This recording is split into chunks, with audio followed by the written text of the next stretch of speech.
Who am I speaking with? Kate Leggett, Senior Analyst at Forrester Research. Kate, thank you so much for joining me. You gave a great presentation about essentially creating knowledge management databases, and what I'm intrigued by is how can we connect that with a CRM system in the sense that if someone is reading articles, how can I sort of follow up and continue a relationship with them and hopefully start working them through the sales cycle? Well, you can technically do it.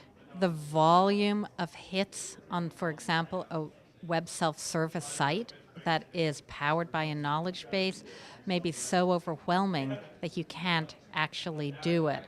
A couple different ways you can do it is if you have an authenticated site where a customer needs to log in before they access your knowledge base. You can see from their session history what pieces of content they've looked at and interacted with. If you don't have them logged in, it's harder to do because there is no way to be able to track session history to a particular IP address. So you can do it, but customers need to be able to log in before accessing a knowledge base.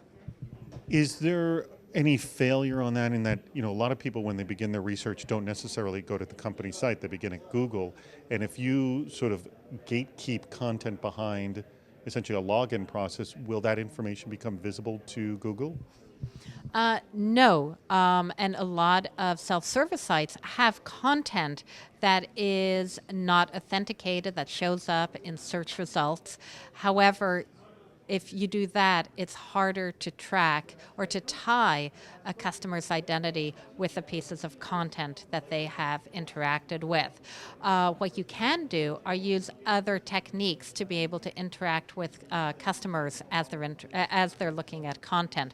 For example, if you see an end user stalled on a piece of content, you may want to push a chat box to them and say, hey, do you have any questions? Can we help you out? And that's a great way of engaging a customer as they're in a self-service site.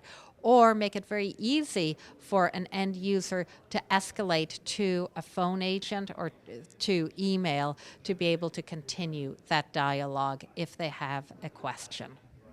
For a person just starting out, and we'll just wrap up with this question, for someone just starting out with their knowledge management database and already has a CRM solution in place, is it a good idea to begin with the authentication, or should you let the knowledge management database grow and then request authentication? Well, it depends what you're trying to do with your knowledge base. I think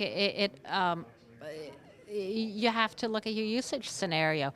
If you're trying to create content and have it available to help users with purchase decisions, or high-level customer support, you don't want to authenticate content. However, if you have proprietary content that's deeply tied to a product and service, that only is of value once a customer has purchased a particular product or service, it makes sense to have it tied to a support portal, and the support portal tends to be authenticated.